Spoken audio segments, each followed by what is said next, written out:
विषय असा आहे की बाबा सिद्दीकीच्या संदर्भात गेल्या 15-20 दिवसापासून सातत्यानं वावड्या होत्या. आता एवढंच आहे, कोण कोणाला जायला बंधन थोडी आहे. पण अनेक वर्ष ज्यांनी मंत्रीपद, राज्यमंत्रीपद, अनेक वेळा आमदार, सिनियर काँग्रेस, त्याला जो मान सन्मान आयडेंटिटी जी मिळाली ती काँग्रेसमुळे मिळाली. आणि एक धर्मनिरपेक्ष पक्षामध्ये राहणारा माणूस धर्मांध पक्षामध्ये जातो आहे, ज्याला जोड असती धर्मांधाची. अजित पवार म्हणजे काय स्वतःची पक्ष जरी असला तरी भाजपाच्या इशाऱ्यावर चालणारे बाहुलेच आहेत. म्हणजे त्यांची डोर यांच्या हातातच आहे. हे तेवढंच आहे की कठपुतलींची डोर जशी असते, कठपुतली उभं राहायचं आणि मागून त्याला ऑपरेट करायचं, हे अशीच पद्धत आहे यांची सगळ्यांची आहे. ते शिंदे असू देत की मग अजित पवार असू देत, हे सगळे रडारवरची लोक आहेत. आणि यांच्याबरोबर जाऊन यांना जर वाटत असेल की आम्ही आता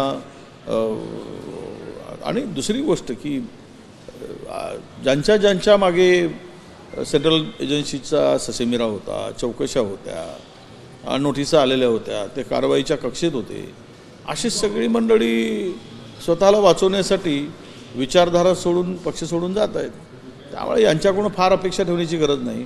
आणि कोण गेला म्हणजे काही पक्ष घेऊन जातो असं नाही.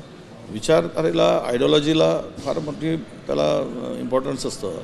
आणि माझ्या माहितीप्रमाणे ते जाऊन जनाधार कधीच गेला नाही. अजित पवार गेलेत म्हणजे शरद पवारांच्याकडून जनाधार जातो आहे असं अजिबात होत नाही. आणि शिंदेंनी जर शिवसेना फोडली म्हणून आजही जो उद्धव ठाकरेंच्या सभांना प्रतिसाद मिळतो आहे, त्यातून लोकांच्या भावनाला ठेच पोचवणं आणि पक्ष फोडणं, पक्ष फोडणाऱ्यांची गती तीच होणार आणि जे फुटले त्यांची पण गती तशीच होणार. आणि येत्या दिवसामध्ये तुम्हाला ते दिसेल, लोकांच्या मनातील सुप्त राग जो आहे, आज ते भीतीमुळे बोलत नाहीत, पण उद्या मतदान पेटीच्या जाऊन मतदान कक्षात जातील, त्यावेळेस मात्र तो राग ते काढल्याशिवाय राहणार नाही. आणि ज्यांची लायकी काय आहे ते मतदार दाखवल्याशिवाय राहणार नाही. इतक्या वर्ष तुमच्या पक्षात होते, त्यांच्या जाण्याने नुकसान काय होईल काँग्रेसचं? मला अजिबात वाटत नाही. कारण देशामध्ये ज्या पद्धतीनं मतासाठी धर्मांधतेचा वापर केला जातो, धर्माचा वापर, देवाचा वापर, धर्मामध्ये दरी निर्माण करण्याचं काम जे चाललेलं आहे, विष पेरण्याचं काम जे चाललेलं आहे, ही जनता ओळखून आहे. ज्या पद्धतीनं हा देशामध्ये जे काही आत्ताच्या अलीकडच्या घटना तुम्ही पाहिलात, तर लोक विकासाच्या ठिकाणी विनाशाच्याकडे देश चालला आहे अशी लोकांची समजूत नक्की झाली आहे. अशा परिस्थितीमध्ये ही मंडळी गेली तरी फार म्हणजे फरकच पडणार नाही. उलट उद्या या लोकांच्या हातात आमदारकीसुद्धा लागणार नाही, हे यांनी लक्षात ठेवलं पाहिजे. जरी बाबा सिद्दीकी गेले असते तर त्यांचा मुलगा आमदार जिशान सिद्दीकी अजूनही काँग्रेसमध्ये आहे. तुमचं काय त्यांच्याशी बोलणं झालेलं आहे का? त्यांनी काँग्रेसमध्ये थांबावं असं मला वाटतं की त्यांची काय भूमिका असेल? नाही, आम्ही बोलू. आता शेवट कसं आहे की कोणी पक्षातून जात असेल आणि ते सिटिंग आमदार आहेत, समजवण्याचा प्रयत्न करू. आता बापाच्या पावलावर पाऊल टाकून जाण्याची तयारी असेल तर त्याला कोण रोखणार? पण आम्ही रोखण्याचा किंवा थांबवण्याचा प्रयत्न आम्ही त्यांच्याशी संपर्क करून करू.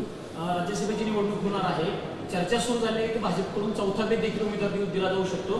काँग्रेसची काही मतं फुटू शकतात अशी पण चर्चा सुरू झाली. भाजपचं त्या अनुषंगाने प्रयत्न या सगळ्या वावड्या आहेत, अफवा आहेत. यातून काही फार निष्पन्न होईल भाजपच्या हाती लागेल असं नव्हे. सध्या म्हणजे तो फार ओव्हर कॉन्फिडन्समध्ये या सगळ्या गोष्टी ते बोलत असतात.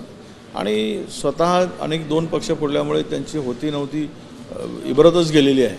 अशा वेळेस ते काँग्रेस इंटॅक्ट असल्यामुळे, काँग्रेस एकसंघ असल्यामुळे काँग्रेसला जी आता जनाधार मिळतो आहे, ताकद मिळते आहे महाराष्ट्रात, आणि काँग्रेसकडे बघण्याचा जो सकारात्मक दृष्टिकोन लोकांचा आहे, मतदारांचा आहे, त्याला छेद देण्यासाठी अशा प्रकारच्या वावड्या उठवल्या जातात. आणि स्वतःचं पापावर पांघरून घालण्यासाठी सुद्धा त्याचा उपयोग ही मंडळी अशा वावड्या करून उठवून करत असतात.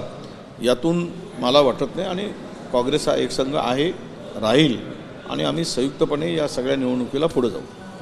वडकेवर साहेब, तुम्ही महाराष्ट्रामध्ये महाविकास आघाडी म्हणून लढत आहात. असं असताना उद्धव ठाकरेंच्या शिवसेनेच्या पक्षाचे नेते भास्कर जाधवने असं म्हटलं की काँग्रेसला आपला वापर करून देऊ नका, काँग्रेस आपला वापर करून मोठं होते, आपला पक्ष आपण मोठा केला पाहिजे. कुठेतरी चढाओढ दिसते पक्षामध्ये. नाही, भास्कर जाधव एक आमदार आहेत, त्यांची पक्षाची भूमिका असं समजता कामा नये. अनेक पक्षामध्ये अनेक मंडळी अशा पद्धतीचं वक्तव्य करत असतात. त्यामुळे आम्ही त्याकडे गांभीर्यानं घेत नाही आणि उद्धवजी घेणार नाही. आम्ही चर्चा करून जे मंडळी हायकमांड ठरवतं आहे त्या पद्धतीनं ते होतं आहे. आता मी काही त्या संदर्भात आम्हाला आपसामध्ये कुठेही आमच्यामध्ये बेबनाव होईल अशा प्रकारचं वक्तव्य सगळ्यांनी टाळावं आणि या संकटाला जे भास्कर जाधवांचा पक्ष फोडला आहे त्याला तुम्ही आता टार्गेट करा. या देशातील तानाशाही आणि हुकुमशाही संपवायची आहे. हा देश संविधानावर उभा राहिला पाहिजे. या देशातली लोकशाही टिकली पाहिजे. यासाठी संयुक्त प्रयत्न करण्याची गरज आहे. त्यासाठी जो उपयुक्त असेल त्यांच्यासोबत जा, तुम्हाला विश्वास वाटत असेल तर. राज्यातील महाविकास आघाडीची जागा वाटपाची काय चर्चा आहे? कारण मागच्या काही दिवसांपूर्वी प्रकाश आंबेडकर तुमच्यासोबत आले पण पुढं काही दिसलं नाही. फार काही घोळ नाही आमच्यामध्ये, फार काय आहे नाही. सगळं आता जागा वाटपाची सगळं चर्चा संपत आलेली आहे. एक 5-6 जागेचा तेवढा एक विषय आहे. पुढच्या बैठकीमध्ये तो पण संपेल आणि प्रकाश आंबेडकर साहेब आमच्यासोबत महाविकास आघाडी इंडियामध्ये असतील आणि त्यांच्याशी झालेली प्रथम फेरी ही अत्यंत सकारात्मक झालेली आहे. चांगली चर्चा झाली, हेल्दी चर्चा झाली आणि त्यांचंही मत जे आहे की या देशामध्ये ज्या पद्धतीनं जे सरकार काम करते आहे म्हणजे मोदी सरकार, तर उद्याच्या दृष्टीनं या देशातील दलिताच्या हक्काचं संरक्षण होणार आहे का? या देशातील बहुजनांचं हक्काचं संरक्षण शिल्लक राहणार आहे का? या देशातील आरक्षण शिल्लक राहील का? असे अनेक प्रश्न त्यांच्यापुढे आहेत. त्यामुळं ह्या सगळ्या प्रश्नावर एकमात्र उपाय आहे, आपण आघाडी करून तानाशाही संपवणं आणि देशातील संविधानाचं संरक्षण करणं. जो कवच म्हणून एक संविधान आपल्या म्हणजे OBC SC ST या लोकांना जो मिळाला आहे तो कवच टिकवणं. तो कवच जर फुटला तर आम्ही सगळे खड्ड्यात पुरल्याशिवाय राहणार नाही.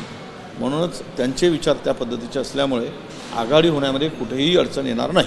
पंतप्रधानांनी 2 दिवसापूर्वी लोकसभेमध्ये सांगितलेलं आहे की NDA आगामी काळामध्ये 405चा आकडा नारा देत आहे. त्या पार्श्वभूमीवर 405च्या पुढे जागा येईल. असं असताना काही सर्वे समोर आलेले आहेत. त्या सर्वेनुसार महाराष्ट्रामध्ये महायुतीचं म्हणजे भाजप आणि शिंदे आणि अजितदादांना सोबत घेऊन 39 जागांपेक्षा जास्त जागा निवडून सर्वेंचा अंदाज. तुम्ही कसं बघताय सर्वे? नाही, काही चुकून मिसप्रिंट झालेली दिसते. त्यांना 18 जागेच्या वर मिळत नाही आहे. 30 जागा महाविकास आघाडीला मिळत आहे. त्यामुळं ते फुगवून सांगत असावे किंवा चुकीनं काहीतरी सांगितले असावे. छापलेलं चुकीचं आलं असावं. सर्वेही कदाचित तसा सर्वे चुकीचा छापला गेला असावा. पण महाराष्ट्रामध्ये मात्र एकतर्फा सगळं वातावरण आहे, वन साईड वातावरण आहे. आणि जे एकूण वातावरणातून दिसतं आहे 10 पैकी 7 लोक युतीच्या विरुद्ध आणि भाजपवाल्यांच्या विरुद्ध आत्ता बोलताना दिसत आहेत. त्यामुळे हे 38 जागा वगैरे आता पहिले म्हणे की 45 आता 38वर आले. पुन्हा महिनाभर थांबा, आचारसंहिता वगैरे येऊ द्या, ते आपणच म्हणतील की 18पेक्षा आम्ही जिंकणार नाही. वरतीवर साहेब महायुती जरी एकत्र आहेत असं वारंवार सांगितलं असलं तरी शिंदेच्या शिवसेनेचे मंत्री गुलाबराव पाटलांनी खटखट केलेली. त्यांनी म्हटलं की पक्षाची वेळ झाली की कार्यकर्ते सांभाळणं खूप मुश्किल होऊन गेलं. तर कशाला घुसलात तुम्ही? म्हणजे तुम्हाला चांगली तुमचा पक्ष एकत्र होता. आता एका पक्षाचे 2-2 शकलं झाले. आता पूर्वी 3-4 पक्ष होते, आता 4चे 6 झाले. 2 पक्ष फुटून 2 पक्षाची वाढ झाली. आणि हे काही हे सत्तेसाठी गेलेले आहेत. हे काही सत्ता आणि संपत्ती हे सर्वोच्च आहे यांच्यासाठी. यांना विचार नाही, आयडिओलॉजी नाही, लोकांचं हित नाही. यांना अधिकाधिक काय मिळवता येईल हा एकमेव उद्देश ठेवून ही मंडळी फुटलेली आहेत. चौकशीच्या फेऱ्यातून मुक्तीसाठी फुटलेली आहेत. स्वतःचं पापलक्षण करण्यासाठी फुटलेली आहेत. आणि अशा व्यक्तींच्याकडून अपेक्षा काय? मी पहिल्यांदाच म्हणालो होतो की या सरकारमध्ये आता ज्यावेळेस शिंदे आले आणि अजितदादा आल्यानंतर शीतयुद्ध सुरू झालेलं आहे. शीतयुद्ध आता शस्त्रामध्ये रूपांतर झालेलं आहे. आता एकमेकावर शस्त्र उगारण्याचं काम सुरू झालं आहे. भविष्यात हे एकमेकावर बांब टाकतील आणि एकमेकाचा जीव घेतील.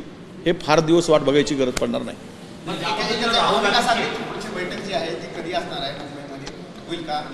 पुढच्या आठवड्यात अपेक्षित आहे महाविकास आघाडीची बैठक आणि लवकरात लवकर हे संपूर्ण विषय संपवून आम्हाला मतदारसंघामध्ये त्या मतदारसंघात वाट्याला आलेल्या कामाचं गती वाढवायची आहे, जोरात सुरू करायचं आहे.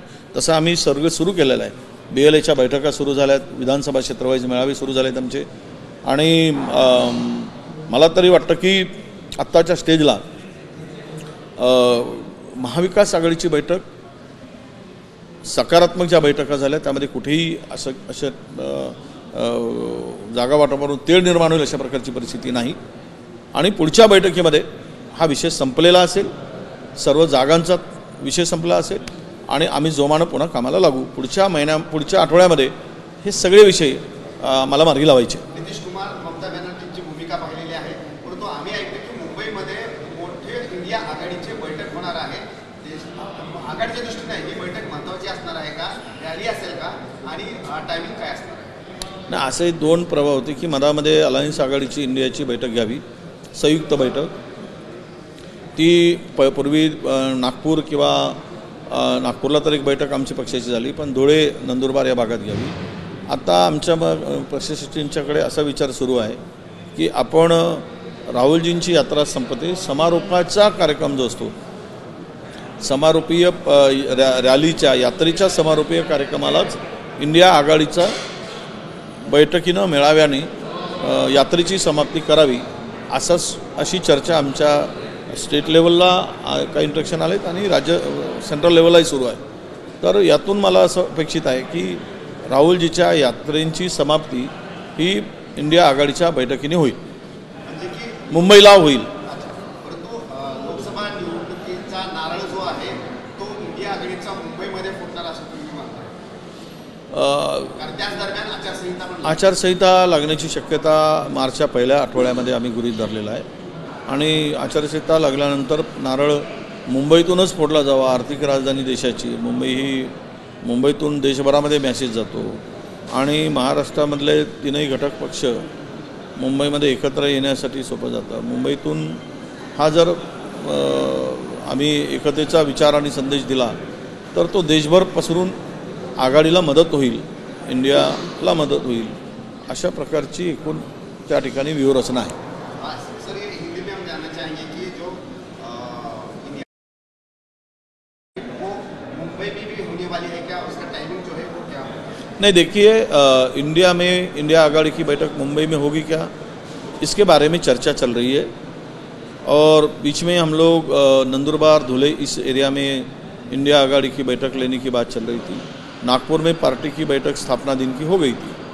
अभी ऐसा सूर है कि राहुल जी की यात्रा की समाप्ति जो होगी तो उसको ही इंडिया आघाड़ी के रैली में परिवर्तित किया जाए और वहाँ मुंबई में ही ये रैली, बड़ी रैली की जाए, इंडिया आघाड़ी की रैली हो और वहाँ पे सब नेतागण वहाँ उपस्थित रहे और पार्लियामेंट का चुनाव जो है, लोकसभा का चुनाव का बिगुल भी मुंबई से पुकारा जाए. ये चर्चा अभी हाईकमान के पास में अभी अंतिम निर्णय नहीं हुआ है. कब होगी ये? लगता है कि जल्दी होगा. अभी एक 8-10 दिन में इसकी घोषणा होने की अंदाजा है. लेकिन ये रैली कब होगी? मार्च में होगी या? मार्च में जब समाप्ति हो सकता है कि 4 दिन पहले भी ये प्रोग्राम ख़त्म हो जाएगा रैली का.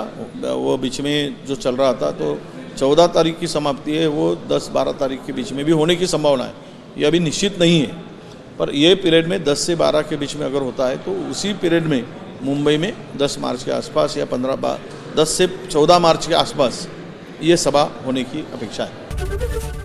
एबीपी माझा, उघडा डोळे बघा नीट.